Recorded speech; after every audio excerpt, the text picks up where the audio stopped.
Good morning. I'm coming to you from a very hot and very humid Nashville, Tennessee, here on this beautiful morning here in Western Tennessee. As you begin to put your final preparations together for the informative speech, in terms of your outlines and your bibliographies, you begin your preparation process for your informative speech, I want to give you a few reminders that I think will significantly improve your grades and help you earn the grade that you really want in this class. So I noticed some very common mistakes in the personal statement speech when I went to grade them that I provided you with feedback on last week.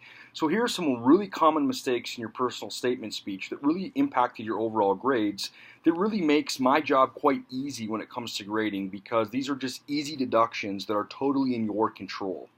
Number one, the use of transitions. Many of you failed to use transitions in your personal statement speech. So you failed to review the point that you just got done talking about, and you failed then to preview the point that you're about to talk about. So it's very imperative that you review the point that you just got done talking about and that you preview the point that you're about to talk about. Okay, so transition statements are crucial and will be a much more significant deduction in your informative speech if you fail to use transition statements.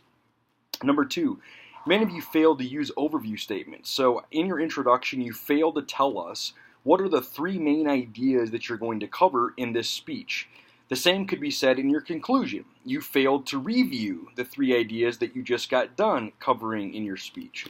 So as the old adage goes, tell me what you're going to tell them, and then finally retell them, okay?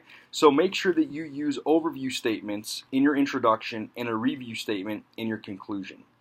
Many of you went overtime in your speeches, or you went significantly under time in your speeches. Since this is a recorded speech, and you could record it as many times as you would like before you submit your final recording, pay attention to what your time is. Again, it was a significant deduction for you in points simply because you were under time or simply because you were overtime. And again, that is something that is completely in your control. So make sure that you are elaborating on your main points. Make sure that you are fitting to the time limit by providing an in-depth analysis. And again, you control that because you can see what your actual time is when you get done recording your speech. Number four, make sure that you have a compelling attention getter. Research suggests that if you cannot gain my attention in the first 15 to 20 seconds of a speech, it's lost for the remainder of the speech. So spend some time thinking about a creative attention getter. I highly encourage you to use narrative. Tell a compelling story that's real about a real person that has experienced the problem or the topic or the idea that you're talking about. Use a compelling narrative to gain our attention. Many of us are moved by emotion, and many of us are intrigued by real stories about real people. So I highly encourage you to use a narrative to start your speech. Again, if you don't capture my attention in the first 15 to 20 seconds, chances are it's lost for the duration of the speech. Number five, think about using wow facts in your speech. These would be facts that literally makes the audience go, interesting, wow. So for example, did you know that when you call 911, it will fail 50% of the time, meaning 50% of the time you will not actually get through to the proper location when you call 911. That's a really compelling wow fact in your speech that makes the audience say, that's interesting. So don't just simply pick evidence to pick evidence. Pick evidence with a purpose and really think about, what does that evidence say to my audience, and is it something that's really compelling that not only I find interesting, but my audience will also find very interesting. Number six. Look at your bibliographies. I provided you feedback on your bibliographies for your informative speech. And if there's something that you don't understand, please let me know. So I used a rubric for the first time, and you simply need to click on the rubric icon to see all the comments in full. On the front of our D2L course page, there is an awesome APA reference guide that's located, I believe, on the left-hand side of our page, underneath where the library information is. If you click on that guide, it provides you examples of basically everything that you're going to ever need to cite in this class on your bibliography.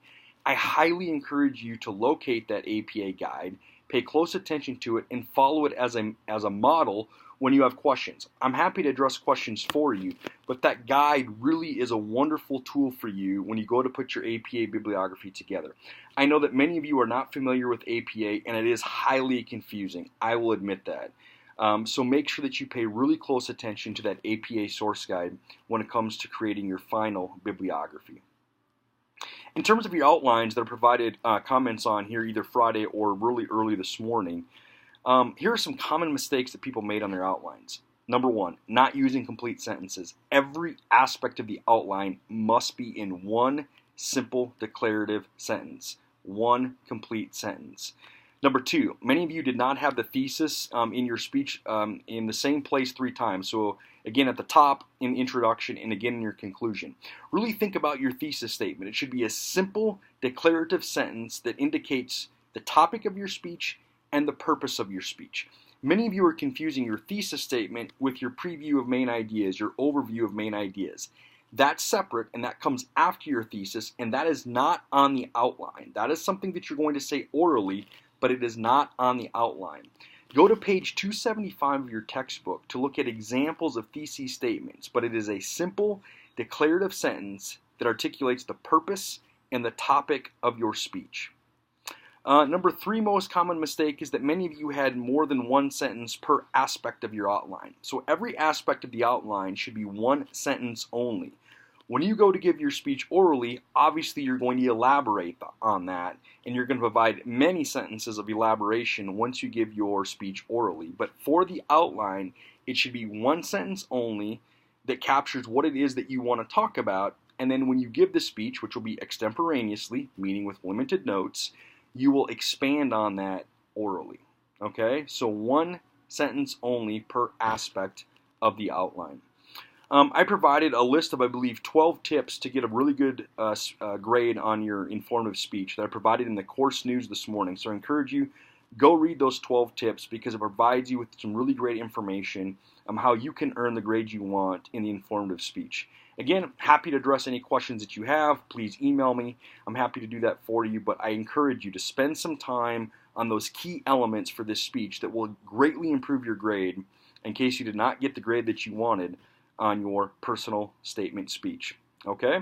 So if you have any questions, please email me. Until then, I will talk to you real soon. All right. Have yourself a great day. Take care. Bye-bye.